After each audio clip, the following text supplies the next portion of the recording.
Não sei como foi que você chegou aqui nessa noite, mas quando eu entro na casa do Senhor, eu me lembro do salmista que fala no Salmo 122: alegrai-vos quando eu disser, vamos à casa do Senhor.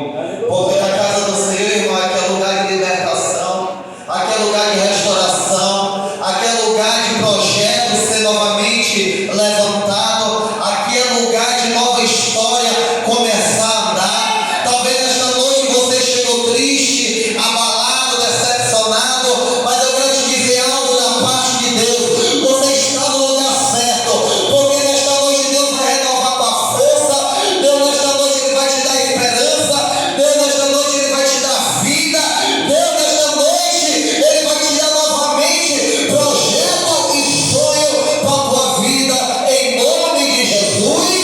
Aleluia. Eu queria que meus irmãos abrissem a palavra do Senhor no livro de 2 Timóteo, capítulo 4, somente o versículo 7. Eu quero falar um pouco de fé. Aleluia. Glórias a Deus.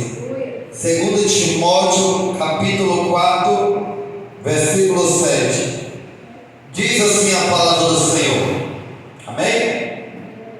Diz assim: combati o bom combate, acabei a carreira e guardei a fé. De novo, irmão. Combati o bom combate, acabei a carreira e guardei a fé. Amém? Pode se sentar, glorificando o nome do Senhor. Queridos e amados irmãos, esse versículo que nós acabamos de ler, a Bíblia vai falar que Paulo estava prestes a deixar esse mundo e partir para a glória. Meus amados irmãos, nós sabemos que o inimigo, ele tenta de tudo roubar a nossa fé. O inimigo, ele tenta de tudo roubar a nossa esperança. Porque se o inimigo, ele roubar a tua fé, porque se o inimigo, ele roubar a esperança que nós temos em Jesus Cristo, acabou a nossa carreira. Paulo, quando ele abre a boca e fala que guardou a fé, a Bíblia fala que Paulo, ele passou por um momento de perseguição.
ele guardou a fé dele? Ele guardou porque ele sabia que ele tinha mais precioso é a fé, porque a fé ela move o coração de Deus. A Bíblia diz, a Bíblia fala, Lucas capítulo 18, a Bíblia fala que numa cidade havia um homem, um juiz que não temia Deus e nem temia nenhum homem. E a Bíblia também fala que naquela cidade havia uma viúva que queria que a causa dela, que aquele juiz resolvesse aquela causa dela. Mas só que aquele juiz era mau, aquele juiz não temia nem Deus e nem homem. Mas mesmo assim ela foi enfrentar aquele juiz. Por quê? Porque a chave da vitória estava na mão daquele juiz, a chave da bênção estava na mão daquele juiz. Então ela não se intimidou, ela não teve medo, porque aquele juiz era mau, ela não se intimidou, mas ela perseverou. Ela foi ter aquele juiz e pediu para aquele juiz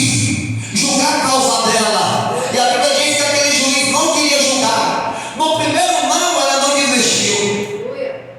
Muitas das vezes, quando nós levamos o primeiro não, nós queremos desistir. Muitas das vezes, quando nós tentamos algo e não dá certo, nós queremos desistir, nós queremos parar. Nós não somos perseverantes, nós temos que ser perseverantes, irmão. Nós não temos que desistir. Se deu errado hoje, amanhã vai dar certo.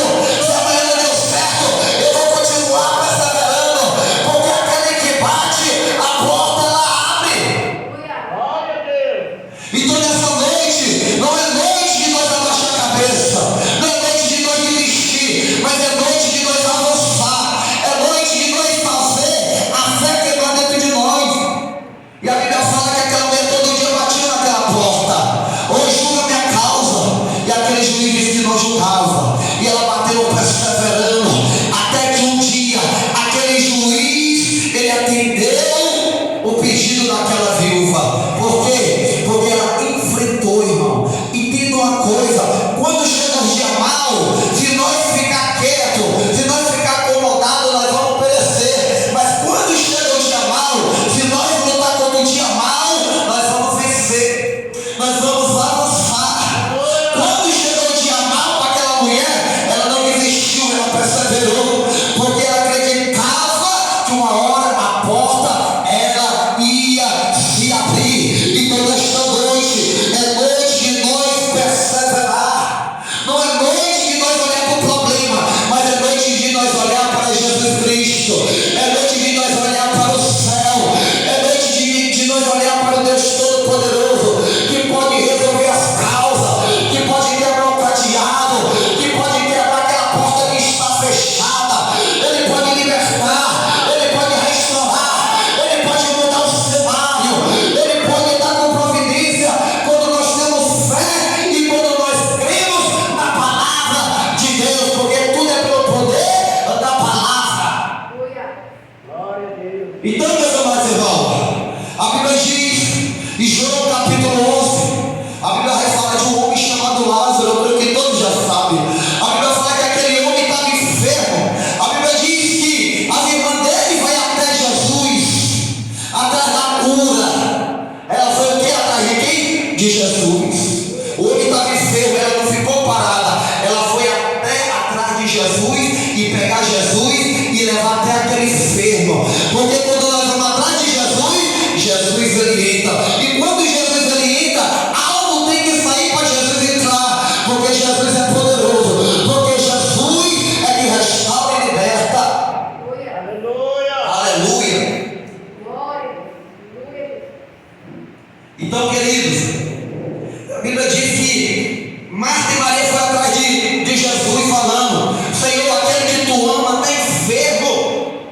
Aí Jesus fala para ela: não se preocupe, porque essa enfermidade não é para a morte, mas é para a glória de Deus, é para o poder de Deus ser revelado.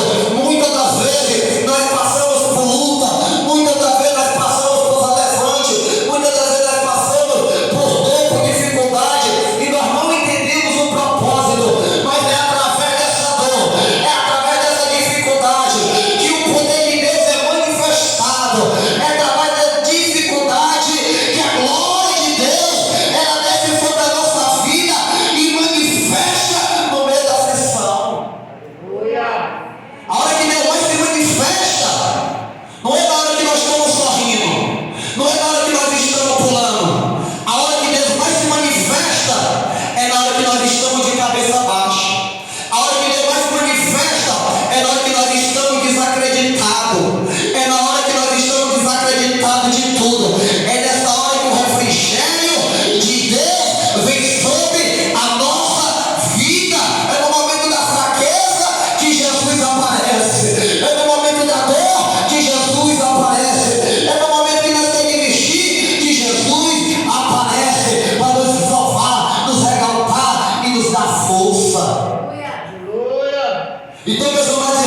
família, é a tua fé que vai restaurar o projeto de Deus que tem para mim e para a tua vida nesta noite. Glória a Deus. Então, amados irmãos, a Bíblia diz que quando ele fala, ainda ele fica mais ou menos 3 dias, se eu não me engano, uns 3 dias ainda. Ele falou essa enfermidade não é para a morte, mas é para a glória de Deus. E ela não começou a entender. Ela falou: Senhor, se você estivesse aqui, ele não teria morto. Aí Jesus fala: só basta você crer e verá a glória de Deus manifestando sobre a tua vida. Somente crê, irmão. Somente acredita nos projetos. Somente crê na palavra de Deus, porque a palavra de Deus ela é verdadeira. Aquele que começou a boa obra, ele é fiel para terminar. Então, se ele te chamou, se ele começou, então ele vai terminar a obra da tua vida, ele vai terminar a obra da tua casa, na tua família, no teu projeto. Somente crê que tu verá a glória de Deus. Somente acredita que tu vai ver o poder do céu sobre a tua vida. Muitas das vezes o milagre só não acontece na nossa vida porque nós não cremos. Muitas das vezes nós só não vemos a glória de Deus porque nós não cremos na presença de Deus. Muitas das vezes nós duvidamos do poder de Deus. E a Bíblia fala que dúvida não é do Senhor. Deus ele não trabalha com a dúvida. Deus ele trabalha com fé. Deus ele trabalha com fé concretizada e alicerçada na rocha. Então, meus amados irmãos, creia no Senhor Jesus Cristo, que será salvo tu e tua casa. Somente crê, somente ande, somente marche. Não abaixe a tua cabeça, não sai do propósito de Deus, não sai da direção de Deus, porque Deus ele está no controle. Deus ele vai estar com providência no tempo certo. Aleluia, oh, glória. Aleluia. Glórias a Deus. A Bíblia fala no livro de Atos, capítulo 16 e diante, que nós vamos ler, irmão. A Bíblia fala que Paulo e Silas se encontravam presos dentro da prisão. Era impossível ele sair daquele lugar porque ele estava preso, mas o corpo dele estava preso, mas o espírito dele estava liberto. O corpo dele estava preso naquela cela, mas o espírito dele estava no céu de glória. Ei, nenhum problema pode nos prender. Ei, nenhuma luta pode nos prender. Nenhuma tristeza pode nos prender, porque o nosso espírito está no céu de glória. O nosso espírito está ligado no céu, Deus Todo-Poderoso. Aleluia. E a Bíblia fala que ele estava preso, irmão. A Bíblia fala que eles louvavam e oravam e as cadeias se quebrou. Ele não ficou calado. Ele não ficou aceitando aquela situação de dor. Ele não ficou aceitando aquela situação de dificuldade. Ele foi orar. Ele foi louvar o Senhor. Ele foi buscar a face do Senhor. É Deus falando nessa noite: começa a buscar minha face. Começa a buscar minha presença. Começa a me adorar. Começa a descer da cara do oleiro. Começa a buscar minha face. E tu verá a glória de Deus. E tu verá o poder de Deus. E tu verá Deus restaurando. E tu verá Deus entrando na tua família, mudando aquele que ninguém dá nada. E tu verá Deus, aleluia, mudando o cenário. Porque o nosso Deus é o Deus que muda o cenário. Porque aonde Jesus entra, tem que ter mudança. Aonde Jesus entra, há libertação. Aonde Jesus entra, possa ser o vaso mais duro que for. Mas quando Jesus entra, ele quebra, ele muda, ele molda, ele restaura e faz um vaso precioso para a glória do Senhor Jesus Cristo de Nazaré. E nessa noite eu profetizo sobre a tua vida que Deus vai entrar com providência na tua casa. Deus ele vai entrar com providência no teu casamento. Deus ele vai entrar com providência na tua família. E ele vai quebrar tudo aquilo que está impedido de aquele homem serve Deus, de aquela mulher serviu Deus Todo-Poderoso. Somente crê, irmão. Somente crê na glória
Nessa noite, guarda a tua fé. Não se desanime. Não deixe o inimigo roubar a tua fé. Não deixe o inimigo te paralisar. Porque Deus ele tem projeto na tua vida. Deus ele tem coisa grande na tua vida. A Bíblia diz que Marcos capítulo 10, versículo 46. A Bíblia diz que Jesus estava entrando na cidade de Jericó. E a Bíblia diz que tinha um aleijado, um cego lá encostado. E a Bíblia fala que quando esse cego ouviu que Jesus ia passando, ele não perdeu tempo. Quando ele ouviu que a esperança dele ia passando, ele não perdeu tempo. Ele começou a clamar ao Senhor. Ele começou a gritar ao Senhor, porque ele sabia que a única esperança de eu enxergar se chama Jesus Cristo. E eu não vou desperdiçar essa chance. Eu vou começar a me levantar desse problema e vou começar a clamar a Ele. Eu vou começar a gritar por socorro. Mas a Bíblia diz que quando ele mais gritava, mais o povo queria bater ele. Quando ele mais perseverava, mais o povo queria calar a boca dele. Mas mesmo assim, em meio o povo querendo calar ele, ainda ele clamava. Mesmo o povo querendo calar a boca dele, ele ainda clamava. Muitas das vezes o nosso problema, sabe o que é? É porque quando nós começamos a clamar, aí o inimigo se levanta para querer calar o nosso clamor e nós deixamos de clamar. Muitas das vezes quando nós começamos a clamar o Senhor Jesus Cristo de Nazaré, as multidões vêm para querer nos calar, falando que não tem mais jeito, falando que é para desistir, que Jesus não vai dar mais jeito. Aí nós começamos a deixar essas palavras entrar no nosso ouvido e descer para o coração. Nós falamos, é mesmo, não tem mais jeito, é mesmo, eu vou parar de clamar. É nesse momento que você tem que clamar mais ainda. É nesse momento que você tem que buscar mais Deus ainda. A Bíblia fala que o povo de Israel ficou paralisado. 1 Samuel capítulo 17, quando viu Golias. A Bíblia fala que Golias estava do outro lado e o povo de Israel do outro lado. E a Bíblia diz que Golias estava só jogando palavras de derrota. E aquele povo se intimidou. Olhou para o tamanho do gigante, mas não olhou para o tamanho do Deus que ele servia. Muitas das vezes nós olhamos para o tamanho do problema. Muitas das vezes nós olhamos para o tamanho da luta. E nós não olhamos para o tamanho do nosso Deus, que pode quebrar aquela luta, que pode abater aquela luta, que pode destruir aquela luta travada. Mas essa noite Deus está falando, começa a olhar para o céu, começa a olhar para Jesus, porque quando você olha para Jesus, você caminha, irmão. Quando você começa a olhar para Jesus, você consegue ser vencedor. Nós somos, aliás, nós não somos nem vencedor, nós somos mais que vencedor em Cristo Jesus. Só que você está aqui já é um vencedor, porque você está aqui atrás de Jesus. E Jesus, ele vai operar nesta noite. E Jesus nessa noite, ele vai acalmar o teu coração. E Jesus nessa noite, ele vai te abraçar, ele vai te devolver fé, ele vai renovar a tua força, vai renovar o teu ânimo e vai renovar a tua alegria. E novamente tu vai orar, novamente tu vai perseverar, novamente tu vai clamar na presença de Deus, Senhor Jesus Cristo. Aleluia. Então, meus amados irmãos, nessa noite a palavra de Deus é: guarda a tua fé. Não deixa o inimigo roubar a tua fé. Não deixa as palavras roubar a tua fé. Não deixa as palavras de derrota